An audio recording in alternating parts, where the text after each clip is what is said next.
Good morning. Does God travel with a time machine? Silly question, kind of a stupid question, but maybe it's worth a little consideration. Let's dive into that. Does God use a time machine? Does he travel through time at all? Well, we're all time travelers in a way because we all travel forward in time, and we can travel forward in time at different rates, depending on how fast we accelerate or how strong the gravity is around us. Or an accelerated frame of reference can have a bearing on slowing down time. As you near the event horizon of a black hole, time slows down for you. Time on Earth is slightly slower than time in orbit around the Earth. But we still can't go back in time. We can only travel forward. We can't find reverse. We only have one trip through life. And that trip is it. There is no save point like a game where we can go back and reload our last save. This is it. So what is time? If you were to put it into a definition, how would you define it? We know what it is. Everybody knows what time is, but it's difficult to really pin it down. A definition of time could be duration, it's marked by how fast things change around you. According to the theory of relativity, space and time and matter are linked, they're intertwined together. It's space-time, and with that goes matter that is linked into it. Time exists when matter exists. Matter is linked to gravity. Gravity slows down time. God, who created matter, is immaterial. He's not made of matter. God, who created time, is timeless. He's not affected by time.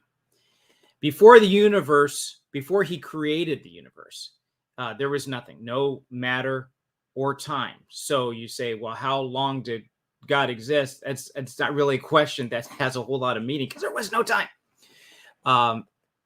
So the physical universe, what we see, what we hear, what we feel and experience, was not created by existing matter. It was created by something or someone independent outside of our universe.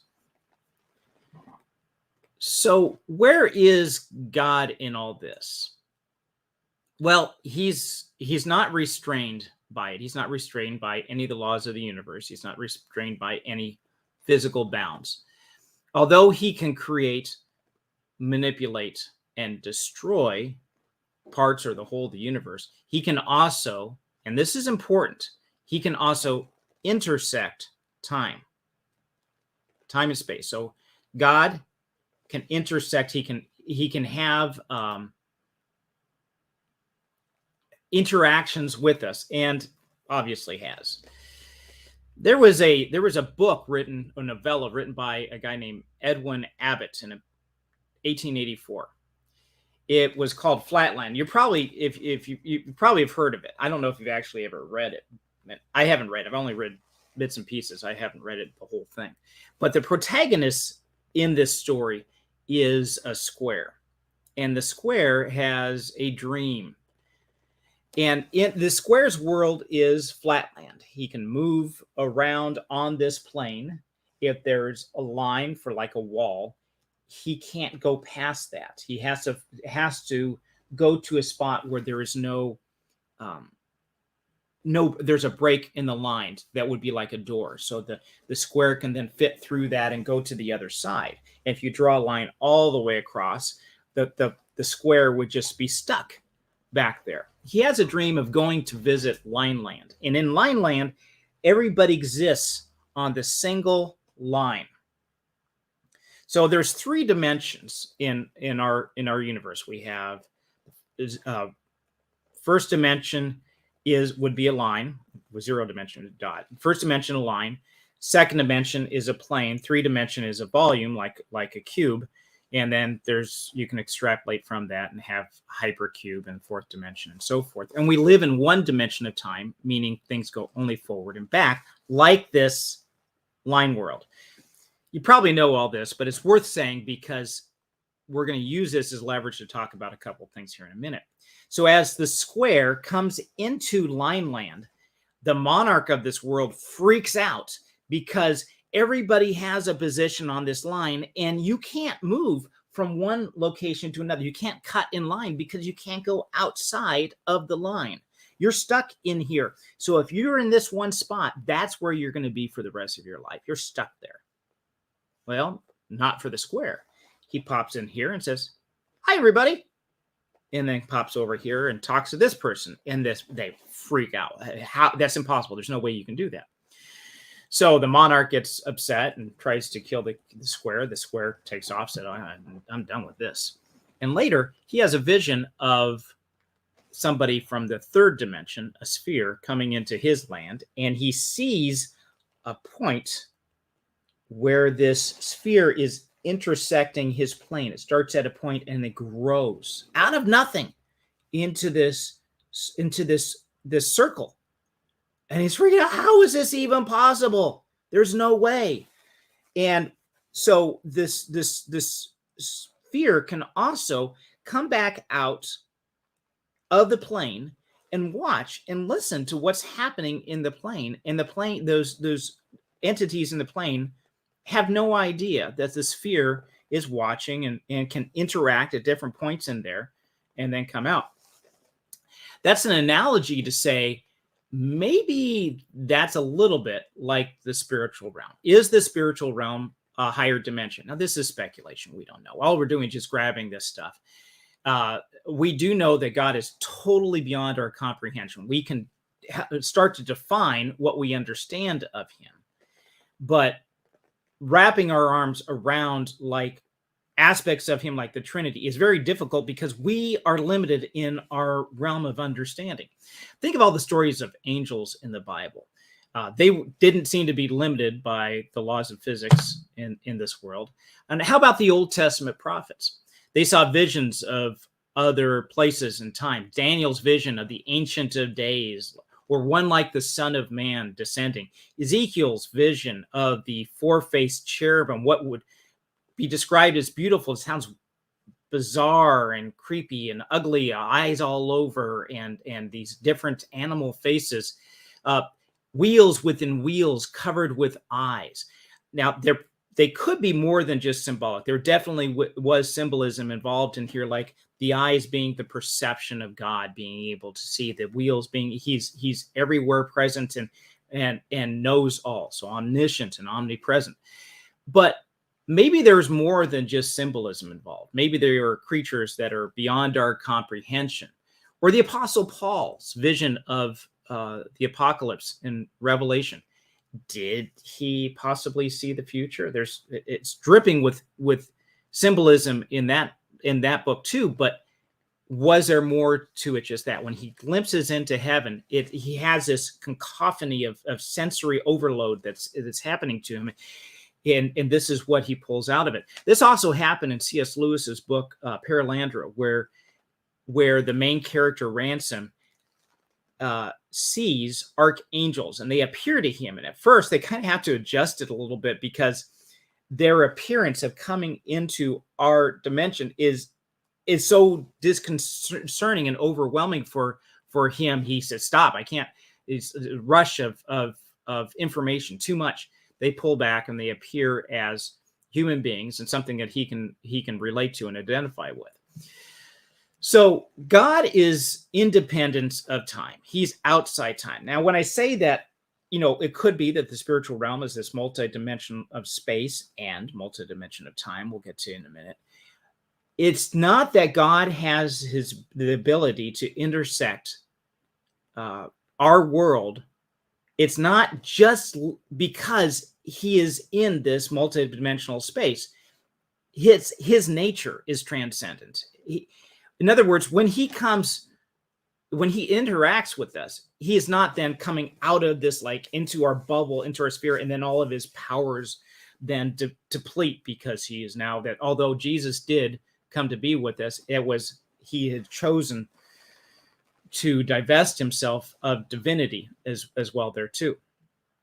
So yeah, just stop for a minute. I see a comment here. Is cool. Yeah, the C.S. Lewis's Space Trilogy.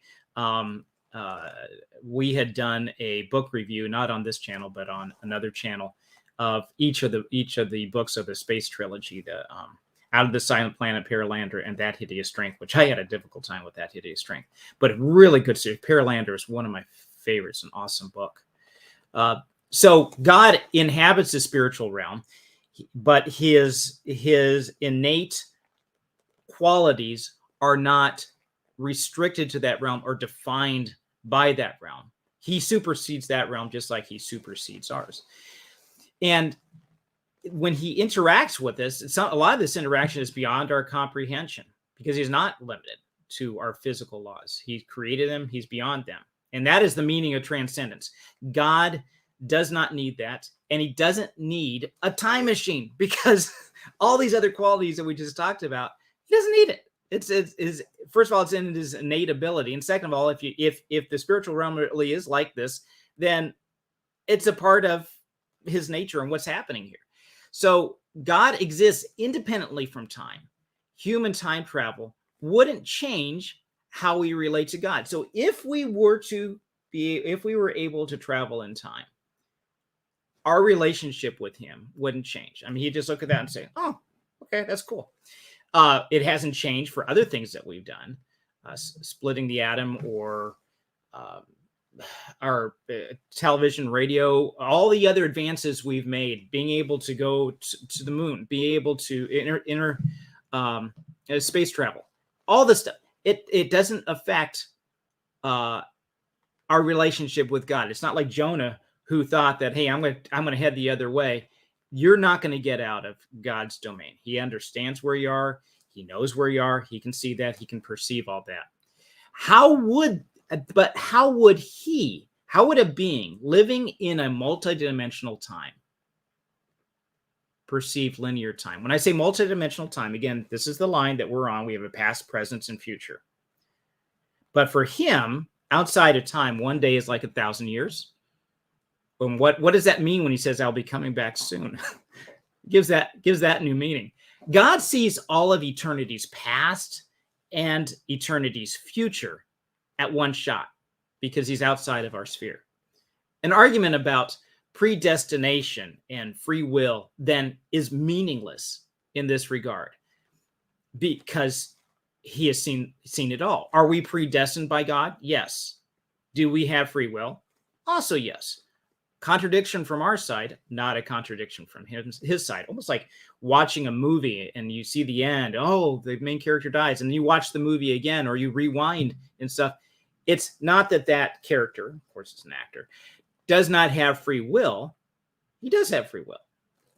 But we've seen it all. So God's perception of time kind of makes that whole predestination versus free will thing meaningless. The answer is yes to both. Eternity. What then is the meaning of eternity? Is it something that has no end and no beginning? It is something that also has no end. So God has no beginning and no end. He's eternal. We are eternal spiritual beings in that we have no end. We do have a beginning, but no end. Think of time like a wave. If I have a rope and I were to whip it like this, a wave would then propagate along that rope. The area that's in front of that wave that's coming by would be the future, and the area that's behind that wave would be the past. The present then is the crest of that wave, and that tip of that crest would be that present point moving along, and it has a future and a past. So that's the idea of linear time. Which of the past, present, and future, and this would have been a good poll to put out, of the past, present, and future, which one of these is most like time? Most people would probably say which of these is most like eternity? Past, present, and future. Which is most like eternity? Most people would probably say the future is most like eternity, in that think, okay, we're going to live forever type of thing. But if you think about it, the present would be most like eternity. C.S. Lewis, in his book, The Screwtape Letters, quoting C.S. Lewis again, for the present is the present is the point at which time touches eternity. Of the present moments and of it only, we have experience analogous to the experience which God has of reality as a whole. In it alone is freedom and actuality, and that is offered to us. So God is eternal and offers us eternal life, that point, that present, but expand that out on another dimension. Not only did God create space and matter, he created time. And like all other aspects of the universe, space, time, matter, it then too will cease. It is a part of the, think of it like a disposable nursery that God has set up to raise his children. And as that time draws to an end, the Bible describes as rolling it up like a robe, like a scroll. And that day will come when all of this will end. It will all cease. So, does God need a time machine? No. He has no need of it. Transcendence and timelessness are part of his nature. But although he's transcendent, and this is important, this is probably the clinch, the main point here. Although he is transcendent, he is reachable. He's right here at this moment with us. It's not limited by space and time. He's only a prayer away.